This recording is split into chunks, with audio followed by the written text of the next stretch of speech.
बिस्मिल्लाहिर्रहमानिर्रहीम। सेनेट में एक और करारदाद जमा की गई है कि इलेक्शन जो है 8 फरवरी को होने हैं वो 3 माह के लिए मुलतवी कर दिया जाए, यानी 3 माह बाद ये इलेक्शन कराए जाएं। और वजूहात ये दी गई हैं कि सिक्योरिटी के तनाजुर में इस वक्त इलेक्शन कराना जो है वो मुमकिन नहीं है, जानो माल को ख़तरा है, अमन व अमान का ख़तरा है।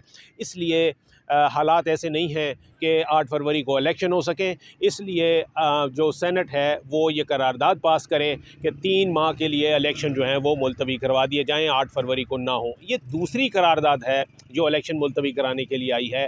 इससे पहले आपने देखा कि एक और करारदाद थी जो कि मंजूर हो गई थी, सेनेट में मंजूर हो गई थी।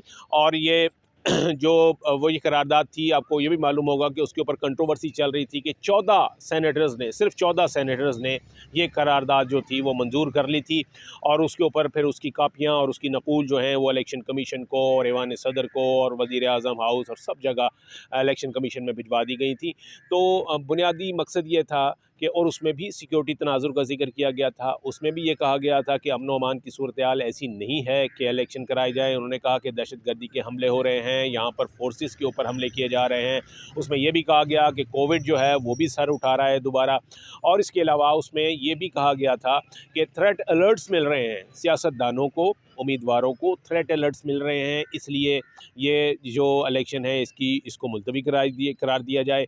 ये करारदाद जो थी, यानी वो पहली वाली करारदाद जो थी, वो 14 सेनेटर्स ने मंजूर कर ली थी। लेकिन चूँकि करारदाद एक करारदाद होती है, ये बाइंडिंग नहीं होती, ये कोई अदालती फ़ैसला नहीं होता, ये कोई आइनी तरमीम नहीं होती, ये कोई नया कानून नहीं होता, ये कोई कानूनी तरमीम नहीं होती। इसलिए इसके ऊपर अगर इसकी वैसे तो एक सिग्निफिकेंस होती है कि हाँ, पूरा एक सेनेट जो कि upper house of the parliament है, ऐवान बाला है, वो अगर कोई करारदाद पास कर लेते हैं उसके मेंबरान, तो उसकी इतनी हैसियत ज़रूर होती है कि ऐवान बाला की में जो मौजूद अरकान होते हैं वो आवाम की तर्जुमानी कर रहे होते हैं। इसलिए उनको ये इस करारदाद की इतनी अहमियत होती है, लेकिन ये बाइंडिंग नहीं होती। इसलिए इसको किसी ने इसको कहा जाए कि इसके ऊपर कोई अमल जो है वो उस तरीके से नहीं हो सका था। अब ये दूसरी कोशिश की गई है, और ये कोशिश जो है, यानी ये सेनेटर हिदायतुल्ला हैं जो कि आज़ाद फ़ाटा से मुंतखब होने वाले सेनेटर थे। उन्होंने ये करारदाद जो है वो जमा कराई है। और अब जब नया सेशन होगा तो उसमें जो इस करारदाद के ऊपर जो है वो रायशुमारी भी होगी यकीनन। लेकिन मसला ये है कि ये बार बार इस किस्म की कोशिशें जो हैं वो क्यों की जा रही हैं।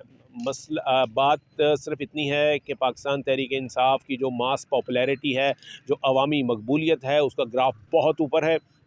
8 फरवरी को उससे पहले बहुत सी कोशिशें की गई, किसी को जेल में डाला गया, किसी को रूपोश होना पड़ा, किसी के ख़िलाफ़ मुकदमात बने, किसी का ट्रायल हुआ, किसी को सज़ा हुई और किसी को रूपोश होना पड़ा।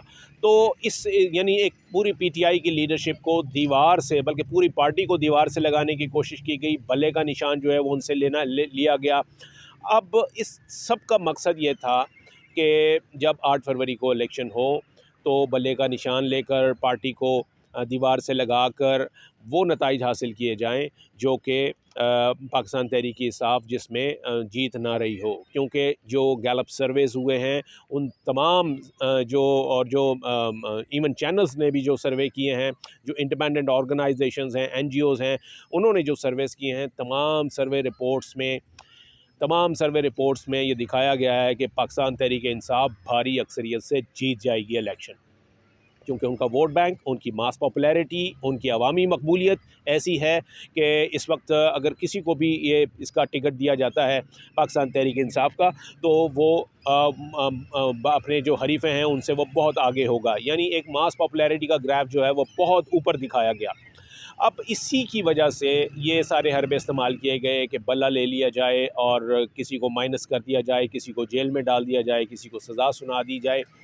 अब और ये जो सेनेट में करारदादें आ रही हैं, अब ये भी इसी वजह से आ रही हैं कि वो क़ुव्वतें जो नहीं चाहती कि 8 फरवरी को इलेक्शन हो, और वो क़ुव्वतें जो नहीं चाहती कि पीपल्स पाकिस्तान तहरीक इंसाफ जो है वो दोबारा अवामी मैंडेट लेकर सामने आए और हुकूमत बनाने की पोजीशन में हो, उसको थवार्ट करने के लिए, उसको नाकाम बनाने के लिए ये तमाम जो है ना कोशिशें हो रही हैं।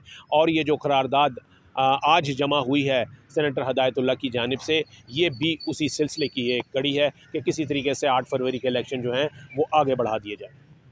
Thank you.